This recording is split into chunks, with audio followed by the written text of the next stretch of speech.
pessoal, beleza? Eu vou entrar no último tópico agora, que é o ciclo de refrigeração e bomba de calor. São ciclos parecidos, a gente viu lá nas aulas sobre ciclo de Carnot que o ciclo de Carnot é reversível. Então, se eu rodo ele num sentido, ele vira um ciclo de potência. Se eu rodo ele no sentido oposto, ele é um ciclo de refrigeração ou de bomba de calor. Então ele tem essa utilidade, né? E a gente poderia então pensar um ciclo de refrigeração bomba de calor que funcionasse nesse sentido aqui, ó.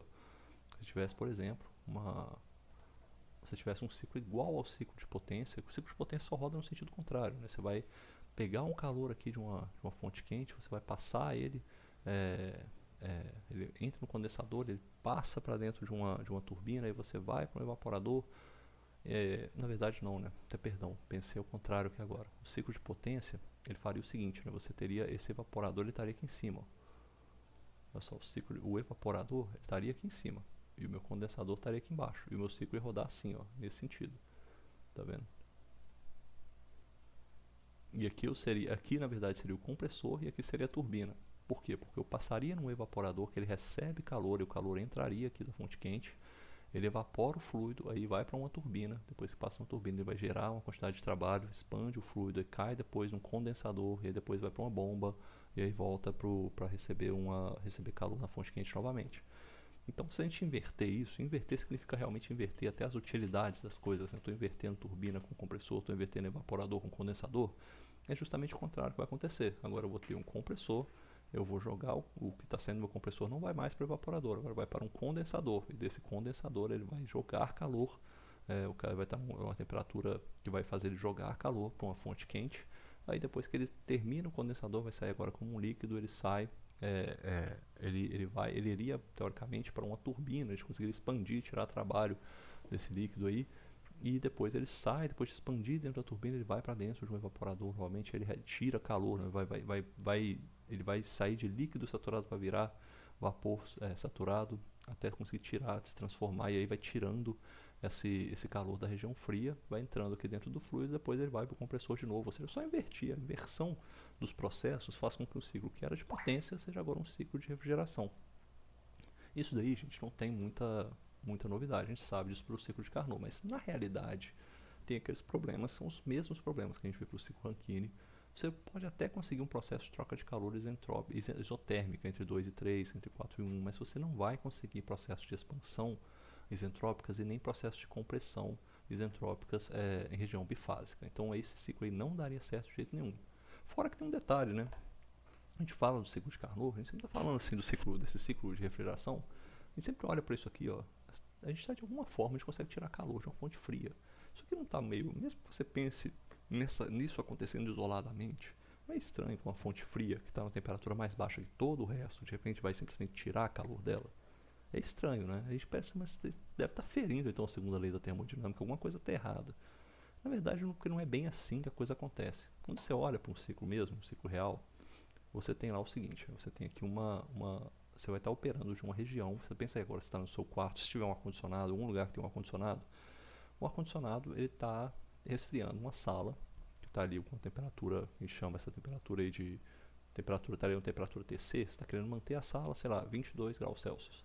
E ele vai jogar aquele calor que ele está tirando dali, o ar-condicionado, ele vai jogar esse calor para uma fonte quente que normalmente está do lado de fora, lá na região do, do condensador, ele vai estar lá fora, vai estar jogando esse calor, que está lá onde você vê lá pingando lá fora, assim, essa região, a região onde vai estar jogando calor para fora, que é a temperatura mais alta, a temperatura ambiente, às vezes é, sei lá, 32, 35 graus, assim, Celsius, se estiver no Rio de Janeiro, por exemplo, é por aí, normalmente. Só que tem uma questão, né? Quando você tem lá dentro assim, esse fluido, o que o ar-condicionado faz? Ele puxa o ar da sala, esse ar passa numa região onde vai ter algo lá dentro, que é o seu fluido de resfriamento. O seu fluido de resfriamento está rodando nesse ciclo aqui, que é essa linha preta, ou seja, o meu fluido está naquelas temperaturas. Lá dentro do refrigerador, o meu fluido ele chega a uma temperatura por os processos dele, né, pelo processo dele ele vai comprimir, depois ele condensa, ele expande, pelos próprios processos internos ali dele, ele vai chegar a uma temperatura que na verdade é mais baixa do que a temperatura da sala. Ou seja, a minha sala está a 22 graus Celsius, o meu fluido de refrigeração chega a 20, chega a 19, chega a 10. Na verdade vai chegar a uma temperatura bem mais baixa. Quando você olha para um ar-condicionado, a temperatura mais baixa da sala não é a da sala, é a temperatura do fluido de refrigeração que está lá dentro, que está aqui, ó, que está operando nessa região entre D e A. Ou seja, nessa região, localmente, quando você olha para aquela região, o que está acontecendo? O meu fluido de resfriamento é uma temperatura mais baixa do que a sala. Ou seja, simplesmente a sala, tá, a temperatura mais alta, vai jogar calor para dentro do meu fluido. Então, localmente, o que acontece é esquecer que a gente está vendo aqui, ó. Eu falo localmente, se você olhar naquela região, é isso que está acontecendo. A sua sala com a temperatura mais alta do que o seu fluido de resfriamento. Então, o calor flui da sala para dentro do fluido de resfriamento, aquece o fluido, até que esse fluido vai mudando de fase. É o que está acontecendo com ele entre D e A. Ele vai se aquecendo, sai de uma região onde ele é um líquido quase saturado, um líquido ali, uma mistura líquido-vapor com um título bem baixo, até ele chegar numa região onde ele é um vapor saturado, que está aqui em A. Depois que ele sai disso, ele comprime e tal, e vai lá para fora, já está com a temperatura agora, a temperatura desse fluido lá fora é uma temperatura mais alta. Ele sai lá fora aqui em B com a temperatura será bem alta, ele começa a condensar. Vai condensando por quê? Porque ele está com a temperatura mais alta do que o ar que está lá fora. Se o ar lá fora está 35 graus, ele está 40, 50, assim. Nessa temperatura, ele vai jogando calor. Ele, na verdade, acontece ao contrário, né? Não é o ar lá fora que vai receber o calor dele. Na verdade, é ele que está jogando, né? Ele está jogando esse calor porque ele está tão mais aquecido que ele está jogando calor para fora. Então o calor, na verdade, flui ali, naquela região dentro do fluido de aquecimento, que agora está numa região de vapor saturado, está condensando. Ele, por ter uma temperatura maior, ele joga esse calor para fora. Então o calor que a gente vê, na verdade, fluindo, né, como se eu tivesse o meu sistema estivesse jogando calor para fora, ali localmente, ali no fluido de resfriamento, que agora está como um vapor, está bem aquecido, ele está com a temperatura mais alta do ambiente, por isso que ele joga calor para fora, entendeu? Por isso que o calor, ele joga calor para o meio ambiente. Então, o que a gente vê ali naquela região perto do fluido de aquecimento é isso. Você tem um líquido de resfriamento dentro do seu sistema de refrigeração que está mais aquecido. O que está mais aquecido lá de fora não é o ar que está lá fora, é o seu fluido de resfriamento. Ele está mais quente, por isso o calor vai para ele, para fora. Aqui é o que eu estou simbolizando com isso, né? Com essas setinhas. Olha só, o meu fluido ele está sempre numa temperatura maior do que a temperatura H, que é do meu reservatório quente. Por isso que o calor flui do fluido para o meu ar, que é uma temperatura aqui de TH, ele vai fluir para esse ar ambiente que está lá fora, e eu botei essa setinha para dentro, né? Como se fosse assim, o fluido, que é essa linha preta, ele está mais quente, então ele joga calor para esse TH, que é o reservatório quente. Mas quando a gente olha no sistema, a gente vai olhar no ciclo, né, o que a gente está vendo é isso aqui, ó. A gente olha que no ciclo a gente vê que como se ele estivesse jogando calor, né, para fora, que assim, joga como se o sistema estivesse jogando calor para fora. E realmente o que acontece aqui também quando você tem a parte fria, é isso, né? Você tem um fluido que está, seu fluido de resfriamento lá dentro está tão resfriado que ele está mais frio do que o seu ar do seu reservatório quente. Então o que acontece? O seu reservatório quente ele vai jogar calor, seu reservatório frio, perdão, ele vai jogar calor para o seu fluido de resfriamento porque a temperatura dele está mais baixa do que a temperatura do seu reservatório frio. Ou seja, localmente é isso que está acontecendo. O calor está indo para fora, mas o efeito que a gente vê é realmente de um calor aqui, ó, fluindo para dentro do sistema. Ou seja, nesse caso, eu estou jogando o calor sai do meu reservatório quente aqui e vai para dentro do meu fluido. E o que acontece é isso, né? Acaba que eu estou então tirando esse calor aqui que sai essa setinha magenta aqui está mostrando que eu estou tirando o calor do meu reservatório frio e entrando para dentro do meu sistema, dentro do ciclo. É bem assim, né? Então as coisas não são, nada está ferindo na segunda lei termodinâmica. A gente sempre vai ter essa relação de algo mais quente jogando calor para algo mais frio. Como você tem ciclos reais, no ciclo de Carnot, essa diferença de temperatura aqui é zero, né? Você troca calor praticamente numa diferença infinitesimal de temperatura, porque é um processo perfeito. Mas em ciclos reais isso não acontece. Então, ter essa diferença finita, por ter essa diferença finita, você vai ter um processo de geração de entropia. Não tem como correr disso daí. Mas, bom, vamos ver então nessa questão que o ciclo de refrigeração também não funciona exatamente igual eu mostrei lá em cima, não tem turbina, você não vai ver um ar-condicionado está gerando trabalho, não tem turbina no ar-condicionado, não tem turbina na sua geladeira. O que é substituído a turbina é isso aqui, ó, uma válvula de expansão, que é exatamente igual a um dispositivo de estrangulamento.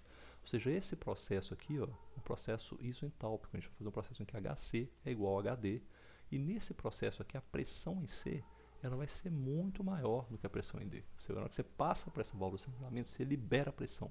Só que aquele processo da válvula de estrangulamento, a gente já viu lá no dispositivo de estrangulamento, ele é um processo que a entalpia ela se mantém. Então é um processo isentálpico. Por ser um processo isentálpico, a linha que cai aqui de C para D não é essa linha reta não, era uma linha de entalpia constante. Acaba que ele fica dessa forma aqui, ó, de C para D. Ele não cai numa reta, né? Ele cai meio uma curvinha. nessa curvinha justamente que define aí o processo que é feito pela válvula de estrangulamento que a gente vê na geladeira. Se antigamente dava para ver, hoje em dia eu não sei se é tão fácil de ver não. E o que define realmente o trabalho quando você começa a refrigerar é justamente essa pressão do compressor. É a pressão do compressor que vai causar essa diferença entre a pressão máxima lá, onde está B e C, para a pressão mínima, que é onde está D e A. Então essa diferença de pressão é causada pelo compressor. Quanto maior essa diferença de pressão, mais fácil fica para ele conseguir trocar calor. E realmente fazer esse processo inverso, né, de inverter aí, fazer o processo de bomba de calor, o efeito frigorífico, o efeito de bomba de calor. Quando você vai instalar um compressor, isso aqui é normal, começa a instalar o compressor, ele não vai ter diferença de pressão nenhuma. Você vai instalar o seu refrigerador ou seu sistema de ar-condicionado, ele não começa com a diferença de pressão. Então no começo ele está aqui, ó. Só tem essa linha está mais fechadinha aqui assim, ó. Tá aqui, aí vem para cá, aí fecha aqui, aí vem para cá assim, aí vem para cá de novo. Ou seja, isso aqui é no começo, ó. No começo da instalação ele está assim, ó. Então depois que você vai ligando o compressor, ele vai funcionando, essa pressão aqui máxima vai subindo, essa pressão mínima vai descendo até ele virar o ciclo de refrigeração, que é o esperado dele mesmo, sabe? Como ele vai funcionar corretamente. Então, isso daí é assim que se faz, e a modelagem do ciclo de refrigeração é bem parecida com todas do ciclo de Brighton, o ciclo Rankine, porque é tudo baseado no fluxo, né? O fluxo ali de uma quantidade fixa de fluxo de massa que vai passando pelo compressor, pela válvula de expansão, pelo condensador e evaporador. Todos esses processos são modelados igualmente, o que a gente viu só tem essa variação, que agora a gente tem um processo que é isoentálpico, ou seja, entre C e D, a entalpia fica constante. E a eficiência do ciclo de refrigeração também é algo que a gente já viu aí também como é que ela é dada, né, a partir dessas fórmulas aqui. Agora você somente olha para elas em função das variações de entalpia. E se você estiver pensando no ciclo de refrigeração, o que você quer otimizar é o calor que você vai jogar para fora, né, do que vai tirar da fonte fria, que na verdade que esse aqui é o QC. Se você tiver uma bomba de calor, você quer otimizar o tanto de calor que você está jogando lá na fonte quente. Então aqui agora você quer otimizar o QH, mas o trabalho aqui é sempre a mesma coisa. Esse trabalho é sempre o trabalho do compressor, tá ok? E esses termos, né, B e gama, beta e gama, né, a gente não usa isso aqui para nada, né, mas o que é comumente utilizado é o sinônimo dos dois e vale para os dois, tá? Tanto para a refrigeração quanto para o ciclo de Carnot, esse COP, que é o coeficiente de performance. E se você tiver um COP para uma bomba de calor, você usa essa fórmula aqui, que é a fórmula do gama. Se tiver um COP para um ciclo de refrigeração, você usa essa fórmulazinha do ciclo de refrigeração, mas é sempre a mesma coisa. Você vai dimensionar o seu ciclo de refrigeração ou bomba de calor a partir do COP, a partir do coeficiente de performance, beleza? É assim que esse processo é feito. E, enfim, uma aulinha bem rápida, mas essa que é a ideia do ciclo de refrigeração, é para vocês conseguirem resolver os problemas relacionados a esse ciclo, ok? Valeu!